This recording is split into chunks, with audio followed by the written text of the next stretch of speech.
નમસ્કાર, હું હિતેશ જાસોલિયા।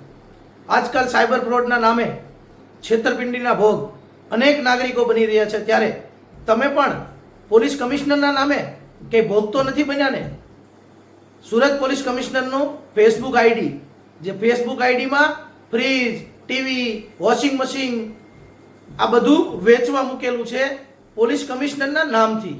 તો આવા ફ્રોડ પોલીસ કમિશનરના નામથી જો આ ફ્રોડ ઇસમો એટલે કે જે આ સાયબર ફ્રોડના જે કાંઈ ગુનેગારો એટલે કે જાહેરમાં આવા ફેસબુક એકાઉન્ટ બનાવતા હોય કમિશનરના નામથી અને કમિશનરના નામથી છેતરતા હોય, ત્યારે કમિશનરને ખુદે ફરિયાદી બનીને સાયબર સેલના જે કાંઈ ડિપાર્ટમેન્ટ લાગતા હોય, જે કાંઈ આપણા અધિકારીઓ હોય, આ ધ્યાને લઈને અમે વારંવાર ટ્વીટ કરીને જણાવીએ છીએ કે ફેસબુક માધ્યમથી કમિશનર સાહેબના અકાઉન્ટ બનાવી અને લોકો સાથે ફ્રોડ કરી રહ્યા છે। તો આ દાખલો બેહારવો જોઈએ।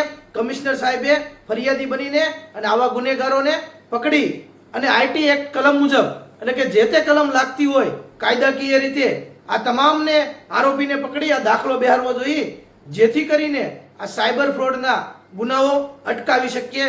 જો ખુદ પોલીસ કમિશનર પોતાના નામથી એટલે કે ખુદ પોલીસ કમિશનરના નામથી લોકો ફ્રોડ કરતા હોય તો આમ નાગરિકનું શું?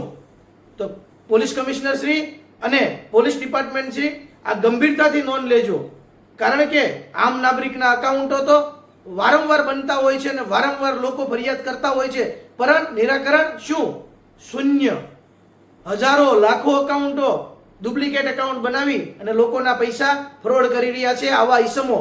જ્યારે આવા આવારો તત્વો જ્યારે પોલીસ કમિશનરના અકાઉન્ટ બનાવી અને લોકોને કહી રહ્યા હોય કે ફ્રીજ વેચવાનું, ટીવી વેચવાનું, અને કમિશનર સાહેબ આવું વેચવા મૂકે છે, આવું એક લોકોને બતાવી રહ્યા છે, ત્યારે આવા ઈસમોને પકડીને કાયદેકીય કાર્યવાહી થવી જ જોઈએ।